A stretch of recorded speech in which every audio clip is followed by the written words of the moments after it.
Back before it was building mass armies of mighty warriors, a little-known UK-based company named Games Workshop opened its doors in 1975.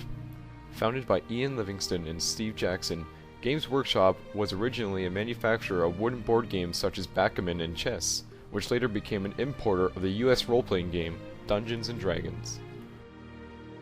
Under the direction of Livingstone and Jackson, Games Workshop expanded from being a bedroom mail-order company to a successful gaming publisher and manufacturer. An early promotional magazine, Owl and Weasel, was supersetted in June 1977, partially to advertise the opening of the first Games Workshop store, by the gaming magazine White Dwarf, which Livingstone also edited. Their publishing arm also created UK reprints of famous but expensive to import American role-playing games such as Call of Cthulhu, RuneQuest, Traveller, and Middle-earth role-playing. In 1979, Games Workshop provided the funding to help found Citadel Miniatures in Newark, a company that would produce metal miniatures that were used in role-playing and tabletop war games. The Citadel name has become synonymous with Games Workshop miniatures and continues to be a trademarked brand name used in association with them long after a Citadel company was absorbed into Games Workshop. Dungeons & Dragons was a hit game, and many fanatics would collect hundreds upon hundreds of miniatures from the game that represented characters and monsters. It wasn't until realization of the hobby where a game with so many miniatures, yet only a few can be used at a time. The idea of taking the collected miniatures from the D&D game and placing them on the battlefield in massive armies, getting use of all the miniatures. This is where the concept for Warhammer was born.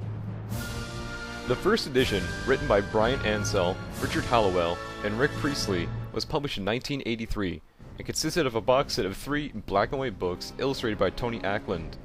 Volume 1, Tabletop Battles, which contained the core rules, turn sequence, creature lists, and features an introductory battle, the Zergrat of Doom. Volume 2, Magic, which explains the rules for wizards of 4 different levels. Higher level wizards have access to more powerful spells. In this system, a wizard picks a spell at the start of the game, must have the correct equipment, usually amulets, and as he casts one, it depletes his store number of Constitution points. Until at 0 points, he can cast no more. Volume 3, Characters, introduces personal characteristic statistics, rules for role-playing, including character advancement through the experience points and statistic gains, random encounters, equipment costs, and alignment, and has a sample campaign, the Red Wake River Valley. Very little world background is given at all, and race descriptions are kept to a minimum. Most of the background is given to describing the origins of magic items. Some notable differences in later editions are the inclusion of Night Elves, known today as the Dark Elves, and the appearance of the Red Goblins, and that Citadel Order codes are given. Despite many rule inconsistencies, inadequate role-playing rules, typing errors, and poor presentation, the battle system was thought to be excellent and exceptionally simple and playable in comparison to the other miniature games of the time. The psychology rules for determining how classic fantasy racial types behave towards each other, and fumbling over magic, were well regarded and thought to enhance the fantasy feel of the game and provide entertainment. In 1984, the second edition of Warhammer was released, incorporating some of the Forces of Fantasy material, White Dwarf articles, and Citadel Compendium material. Also released in a box set of 3 black and white books, just like first edition. Combat explains the core rules in turn sequence, battle magic, which largely retains the system as in first edition, as well as adding specialties of illusionists, demologists, elementalists, and removing the requirements for amulets.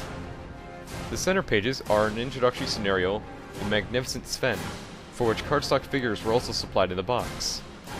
The Battle Bestiary books features descriptions of races, monsters, and includes several example army lists and point systems for players to develop their own open-ended armies. Also in the Battle Bestiary is the first appearance of the Warhammer known world, along with a map, a timeline which includes the Slann, Insurgents of Chaos, Inter-Elf Wars, and the Empire. Minor rule modifications including rationalizing all statistics to use numbers and increasing all creatures' strength by +1. In 1985, the first campaign packs were produced, Terror of the Lichmaster and Bloodbath at Orc's Drift. In 1986, Tragedy of Macbeth and the pack of Blood on the Streets card buildings for terrain were released. In 1987, the second edition rules were expanded with the Ravening Horde's army list, which provided a more realistic method of forming armies along with stricter racial lines.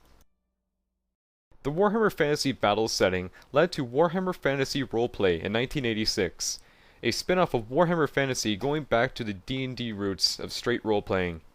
The game was such a big hit in the UK that it eventually became the preferred role-playing game over Dungeons & Dragons. The third edition of the game was published as a single hardback book in 1987. It had the most in-depth and complex movement and maneuver system of any edition. Other improvements included a variety of new special troop types, rules for war machines, and a more finely tuned system for representing heroes and wizards. It kept the same magic system and open-ended army design as the first two editions. However, by this stage, the use of army lists was very much encouraged. Army lists for this edition were published in a separate book called Warhammer Armies in 1991. Until then, the use of second edition's Ravening Hordes list was encouraged. The third edition is fondly remembered by its longtime fans of the game in spite of its somewhat cumbersome rules and long play time. This is partly because it was the last edition published before Games Workshop took a more commercial approach, leading to competition from former Games Workshop employees in the briefly published competing Fantasy Warlord. The third edition was expanded with the Realm of Chaos and Warhammer Siege books. The first edition of Blood Bowl, the third specialist game set in the Warhammer universe, uses a basic turn system to simulate a fantasy American football game. Rules for the ranged combat and magic are omitted, in addition to special dice are required to play. A science fiction-based skirmish wargame using similar rules was developed as Warhammer 40,000 by Games Workshop and released in 1987. Originally using minor variation of the second edition Warhammer Fantasy Battle rules, the two games have subsequently taken different development paths. Stay tuned till next week as we finish off with part 2 of our Warhammer Retrospective, celebrating 25 years of Warhammer.